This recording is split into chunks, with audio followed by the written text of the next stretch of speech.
Hello সবাইকে, আপনারা সবাই কেমন আছেন? আশা করি ভালো আছেন। আজকে বুধবার, আর কালকে কামাখ্যায় পুজো দিয়ে আসার পর আজকে সকাল সকাল ঘুম থেকে উঠে রেডি হয়ে আমরা চলে এসেছি হোটেলের রিসেপশনে। একদম ব্যাগপত্র কিন্তু গুছিয়ে নিয়ে চলে এসেছি, কারণ আজকে আমরা এই হোটেলটা ছেড়ে চলে যাচ্ছি শিলংয়ের উদ্দেশ্যে। তাই অহন আজকে ঘুম ভাঙেনি এখনও সকালবেলায় ভালো করে, তাই প্রথমে তো সোফায় বসেছিল, তারপর যে একটু ঘুম ছেড়ে গেল, তাই শেষবারের মতো ও এই অ্যাকোরিয়ামের মাছগুলোকে একটু দেখে নিচ্ছে, ওদের সঙ্গে একটু খেলা করে নিচ্ছে। আর সায়নও চলে গেছে রিসেপশনে হোটেলে চেক আউট করবো, তার জন্য প্রয়োজনীয় যেসব দরকারি কাজগুলো হয় সেগুলো ও সেরে নিচ্ছে।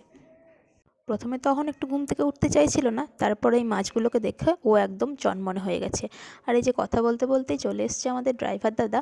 আমরা শিলংয়ে এই যে গাড়ি করে যাব, আর এই গোটা ট্যুরটা যে গাড়িতে কমপ্লিট করব, সেটা হচ্ছে এই ড্রাইভার দাদার গাড়িতেই। এই ড্রাইভার দাদার ডিটেলস আমি এই ভিডিওগুলোর যেটা লাস্ট পার্ট হবে তাতে অবশ্যই দিয়ে দেবো। আপনারা চাইলে পরে এই দাদার সঙ্গে কিন্তু ঘুরতেই পারেন যারা যাবেন এখানে।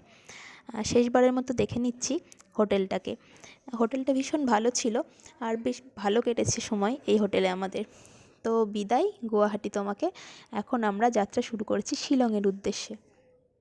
যে কোনো জায়গারই দেখবেন সকালের পরিবেশ একটা অন্যরকম হয়। কাল রাতের গুয়াহাটি অন্যরকম ছিল, আর আজ সকালের অন্যরকম। কি সুন্দর ভিউ! তো গাড়িতে যেতে যেতে গুয়াহাটি শহরটাকে ভালো করে দেখে নিচ্ছি। বেশ সুন্দর, সবুজে মোড়া। এইবারে তো গুয়াহাটি শহরটা ভালো করে খুব একটা ঘোরা হলো না, কিন্তু নেক্সট টাইম যখন আসবো তখন গুয়াহাটি শহরটা অবশ্যই ভালো করে ঘোরার একটু চেষ্টা করব। আমি যদিও আগেরবার যখন এসেছিলাম তখন গুয়াহাটি শহরটা ঘুরেছি, কিন্তু সায়নের ঘোরা হয়নি। তাই নেক্সট টাইম যখন আসবো তখন অবশ্যই গুয়াহাটি শহরটা ঘোরার চেষ্টা করব। কাল সকালে এখনও পর্যন্ত আমরা কিন্তু ট্রেনে ছিলাম, কখন গুয়াহাটিতে নামবো সেটাই ভাবছিলাম ট্রেনে বসে বসে।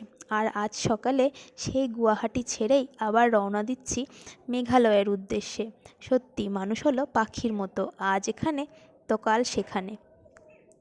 আর গুয়াহাটি থেকে মেঘালয়ে আসার যে রাস্তাটা দেখলেন, ওই রাস্তাটা কিন্তু একটা ইন্টারেস্টিং ব্যাপার হলো যে রাস্তার মাঝখানে যে ডিভাইডারটা ছিল, তার যেদিক দিয়ে আমরা আসছিলাম এদিকটা ছিল কিন্তু আসাম গভর্নমেন্টের, আর ডিভাইডারের অপর পাশটা ছিল মেঘালয় গভর্নমেন্টের। তো ভীষণ ইন্টারেস্টিং এই জায়গাটা। তো আমরা চলে এসেছি এখানে এখন ব্রেকফাস্টের জন্য। আজকে ব্রেকফাস্ট করে বেরোয়নি, তো ড্রাইভার দাদাকে বলে দিয়েছিলাম একটা ভালো জায়গা দেখে দাঁড়াবেন, আমরা ব্রেকফাস্টটা সেরে নেব। তো দাদা বললেন এখানে রেস্টুরেন্টটা বেশ ভালো, আপনারা ব্রেকফাস্ট করে নিতে পারেন। তো এখানে আমরা দাঁড়িয়েছি, ভিউটাও ভীষণ সুন্দর। আর অহনও নেমে একটু ছোটাছুটি করে ফ্রেশ হয়ে নিয়েছে। তো ব্রেকফাস্ট সেরে আবার আমরা চলে এসেছি আমাদের নেক্সট ভিউ পয়েন্ট। এটা হচ্ছে উমিয়াং লেক। এই লেকটা ভীষণ সুন্দর। এই উমিয়াম লেকটি বারাপানি লেক নামেও কিন্তু পরিচিত। আর এই হ্রদটা শিলংয়ের উত্তর দিকে পাহাড়ের অবস্থিত। উইকিপিডিয়া অনুযায়ী 1960-এর দশকে উমিয়াম নদীতে বাঁধ দিয়ে এই জলাশয়টি তৈরি করা হয়েছিল। ভীষণ সুন্দর একটি জলাশয়, চারিদিকে পাহাড়ে ঘেরা, আর জলের রঙটা দেখুন পুরো নীল। ভীষণ সুন্দর একটি জায়গা। আর অহনও ভীষণ পছন্দ হয়েছে, অহনেরও ওই জায়গাটা। ও একটু ঘুরে ফিরে ফ্রেশ হয়ে নিচ্ছিল। অনেকক্ষণ ধরে ও যেহেতু অনেকক্ষণ বসে থাকতে পারে না, তো সারাদিন গাড়িতে গাড়িতে জার্নি করে বেচারা একটু টায়ার্ড হয়ে পড়ছে। যখনই কোথাও নামছি ও ভীষণ খুশি হচ্ছে। তো চলে এসেছি আমাদের নেক্সট ভিউ পয়েন্টের কাছে। এটা হচ্ছে মকদো ভিউ পয়েন্ট। এখান থেকে একটা খুব সুন্দর ভিউ দেখা যাচ্ছিল, যে আমরা ভূগোল বইয়ে ছোটোবেলায় যেটা পড়েছিলাম ভি আকৃতির উপত্যকা, এটা হচ্ছে ঠিক সেরকম। দেখুন মানে দুটো পাহাড় দুদিক থেকে নেমে এসে এক জায়গায় মিলে গেছে, দিয়ে একটা যে আকৃতির উপত্যকা তৈরি করেছে। তো ভীষণ সুন্দর একটি ভিউ পয়েন্ট এটাও। এখানে আমরা অনেকক্ষণ দাঁড়ালাম এবং অনেক ছবি টবিও তুলে নিলাম, ভিডিও করলাম আপনাদের জন্য। দেখুন চারিদিকটা কত সুন্দর, পুরো সবুজে সবুজে মোড়া। আর শিলংয়ের প্রত্যেকটা ভিউ পয়েন্টেরই একটা বিশেষত্ব হলো প্রত্যেকটাই কিন্তু একদম খাড়া খাড়া, পুরো সিঁড়ি ভেঙে অনেকটা নিচে নামার পর সেই ভিউ পয়েন্টটা দেখে তারপর সেই সিঁড়িগুলো বেয়ে আবার অনেকটা উপরে উঠে আসতে হয়। তো যারা বয়স্ক মানুষ নিয়ে যাবেন তাদের কিন্তু একটু সাবধান করে দেবো আমি, যেন সাবধানে যাবেন আর আসবেন, কারণ এই সিঁড়িগুলো সত্যিই অনেকটাই খাড়া। আমরা অহনকে নিয়ে একটু ভয়ই পাচ্ছিলাম প্রথমে, কিন্তু যাই হোক একটু ম্যানেজ করে নেওয়া হয়ে গেছে। আর অহনও দেখলাম বেশ টুকটুক করে নিজেই উঠতে আর নামতে পারছে। তো ওখানে তো দেখা কমপ্লিট হয়ে গেল আমাদের। এখন আমরা আবার যাচ্ছি আমাদের নেক্সট ভিউ পয়েন্টের উদ্দেশ্যে। দেখুন পথের দুধারে কি সুন্দর পাহাড়, তাই না? ভীষণ মন ভালো করে একটা দৃশ্য এখানে। তো চলে এসেছি আমাদের নেক্সট ভিউ পয়েন্টে। এটা হচ্ছে ওয়াকাবা ফলস। এখানে খুব সুন্দর একটা ওয়াটারফলস আছে, ওয়াকাবা ওয়াটারফলস। তো তার জন্য এখানে টিকিট কাউন্টার করা আছে, আর সায়ন এখানে টিকিট কেটে নিচ্ছে। দেখুন এখানেও দেখুন সেই একই, সেই সিঁড়ি ভেঙে ভেঙে নিচে নামতে হচ্ছে। প্রত্যেকটা ভিউ পয়েন্টেরই এই একটাই বিশেষত্ব এখানে। আর রাস্তায় যেতে যেতে সিঁড়ি বেয়ে নামতে নামতে এখানে দোলনা পাওয়া গেছে, আর দোলনা আছে আর অহন চাপবে না, এটা তো হয় না। তো দোলনা দেখেই উনি দাঁড়িয়ে পড়েছেন, আর এখন দোলনায় দোল খাচ্ছেন, আর বাবাকে ওনাকে দুলিয়ে দিতে হচ্ছে। তো চলুন, দোলনায় দোল খাওয়া তো হয়ে গেল। এবার আস্তে আস্তে আবার নিচে নামি, কারণ অনেকটাই নিচে নামতে হবে, আর তারপর দেখে আবার উপরে উঠে আসতে হবে আস্তে আস্তে।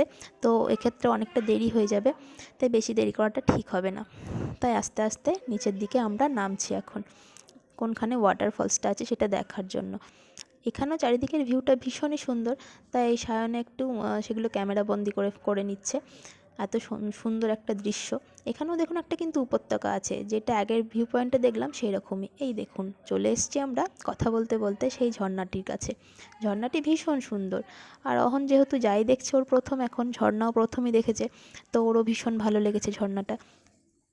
যেহেতু মেঘালয়ের ম্যাক্সিমাম ঝর্ণাগুলোই বৃষ্টির জলে পুষ্ট, সেজন্য এখন ঝর্ণাগুলোর জল একটু কম কমই আছে, কিন্তু বর্ষাকালে এলে কিন্তু এই ঝর্ণাগুলোর একটা অন্যই রূপ দেখতে পাওয়া যায়। আর মেঘালয় হচ্ছে সত্যিই ঝর্ণারই দেশ, প্রচুর ঝর্ণা এখানে রয়েছে। আমরা এই ভিউ পয়েন্টটা দেখে নেওয়ার পর আমাদের লাঞ্চ সেরে নিয়ে আমরা আরও অনেকগুলো ভিউ পয়েন্টই দেখেছি, যেমন মৌসুমী কেভ, তারপর আরও অনেকগুলো ভিউ পয়েন্ট দেখেছি। কিন্তু যেহেতু আমরা একটু টায়ার্ড হয়ে গেছিলাম, আর অহন একটু টায়ার্ড হয়ে গেছিলো, তাই অহনকে নিয়ে একটু ব্যস্ত ছিলাম, সেজন্য বাকি তো ভিডিওগুলো আর করা হয়নি। তো আজকের ভিডিওটাতে আমরা এখানেই শেষ করছি। দেখা হবে পরের দিন পরের কোনো একটা ভিডিওতে। আর আমার ভিডিওগুলো যদি ভালো লেগে থাকে অবশ্যই লাইক কমেন্ট শেয়ার করবেন, আর আমার পেজটা অবশ্যই লাইক করে দেবেন। টাটা।